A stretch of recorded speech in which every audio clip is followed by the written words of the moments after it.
much of us are back in the office now. Some of us never left. But with the return back to normalcy is a return of many of the quirks that can be a little annoying in the workplace. A coworker taking Zoom calls without headphones, that one person that loves to microwave seafood in the break room. Well, certainly some office quirks that are coming to your mind right now. What's the best way to deal with these issues? Well, joining us now is a workplace expert, Joel Patterson. We've had him on here before as we had a great conversation about the 4-day work week. But Joel joining us right now, he heads up the Vested Group, which is a firm that's always on the best places to work list, as he joins us to talk about annoying coworker habits. Joel, welcome in, man. Thanks, Brandon. Great to be here. Absolutely. We appreciate your time, man. So what are some of the most annoying coworker habits that you've noticed in the workplace?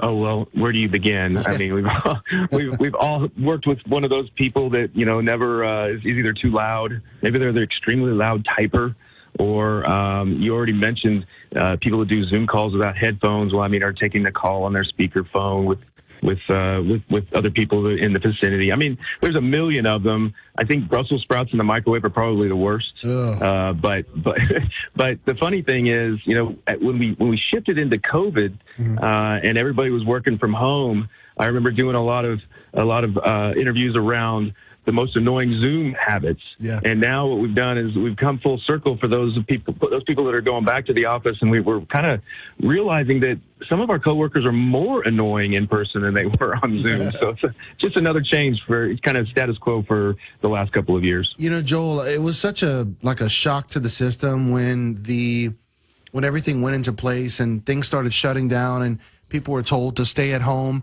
And then, time went along and people started working from home and people started working in offices where maybe they were one of only a few people there. And we got used to that for a couple of years. And then we got used to just how comfortable, we became, whether the people that working at home could literally work at home in their pajamas, maybe relaxed dress codes in the office because there was not really much people there. And it seems like there's quite a bit of people that just haven't made that shift back, and I think part of it is, there still is that discussion of COVID of, is it going to come back? You heard me mention at the top that there's this new COVID wave that they're talking about. It kind of feels like we've got one foot out and one foot in. And I think that, that's kind of played a little bit of a factor in people bringing some of their relaxed habits to work back with them. Yeah, I would agree. I would also say that some of it is potentially self-induced by the organization because, a lot of businesses are working really hard to create Fomo, for lack of a better term, to get people back in the office. Mm-hmm. And what they don't want to do is if somebody comes in and they're wearing their pajama bottoms, upset them by saying something about their dress code. So, sometimes you want them back in the office so badly, you might accept things that you didn't in the past. But clearly there's a limit to that, right? And the businesses have to find ways to be able to allow people to remember what it's like to work in a busy office, what it's, some respect for other people around you and what they have going on. And there's ways to do that. I'll give you a quick example in our office.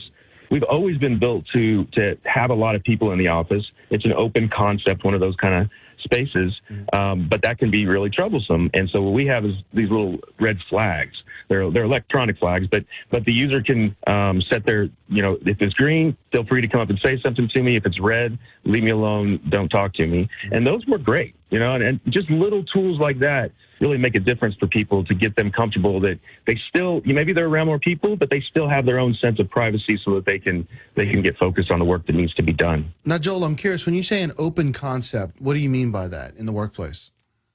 Well, we've got really only a couple of actual offices. We've got a lot of conference rooms for meetings and for teams, but the rest of the office is an open concept in that there's a lot of desks around and people have their own desk, but there's no walls or anything. Okay. People being able to collaborate.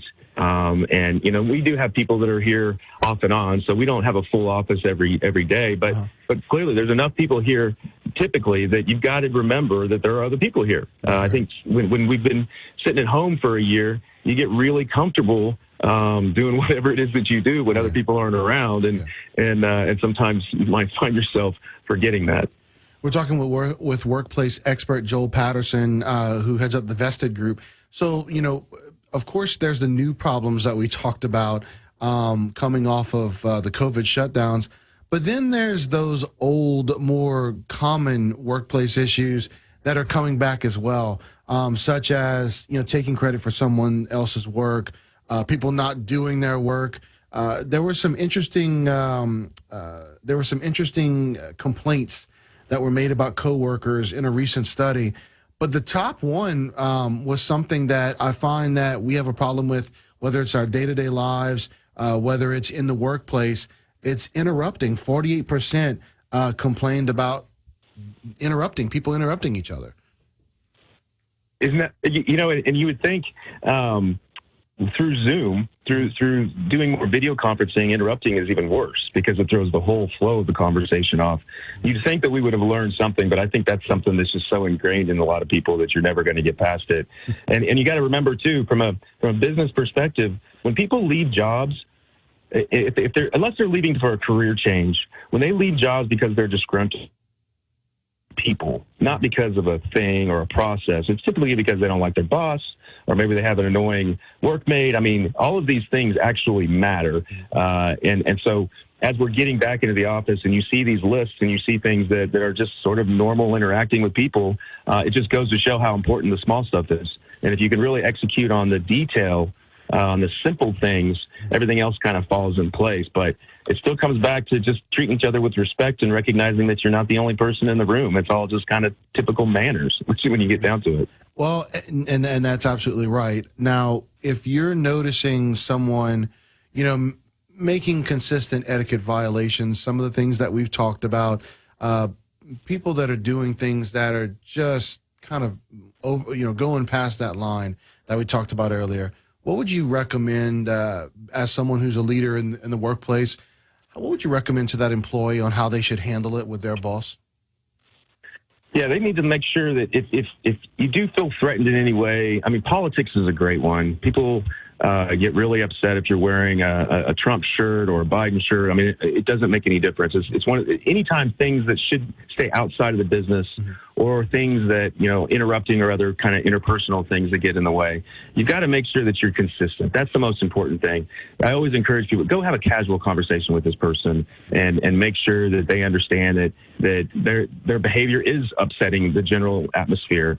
But then if it continues, then the right thing is to make sure they're written up, their file, and hopefully it takes care of it from there. But, we've all worked with people that just don't seem to get the message, and you're going to have to take more definitive steps in most cases. But the important thing is that you are reasonable about it and that you are consistent with how you deal with those kind of situations, because you don't want to be in a situation where people can point to friend or whatever reason they can look at it and say you're playing favoritism. So just consistency. Now, what would your advice be to bosses who are listening right now that have to field these complaints, that have to decide, between legitimate complaints and things that are just being a little bit too nitpicky, but then also once they make that decision, then having to carry out how they want the environment of their office to what they want it to look like? Yeah, it's tricky, and there's not a perfect scenario for anybody, but you got to, you go into these things with a lot of knowledge typically, and you got to understand there's probably some background that's happening, and you want to make sure that you do enough research to know that the person that came to you isn't the one that's actually causing the problem. But then I'd follow the same advice. I'd go talk to the person and have a casual conversation over lunch or something. I don't want to be too threatening initially, unless this is something that's more serious. But typically, just a casual conversation will take care of this.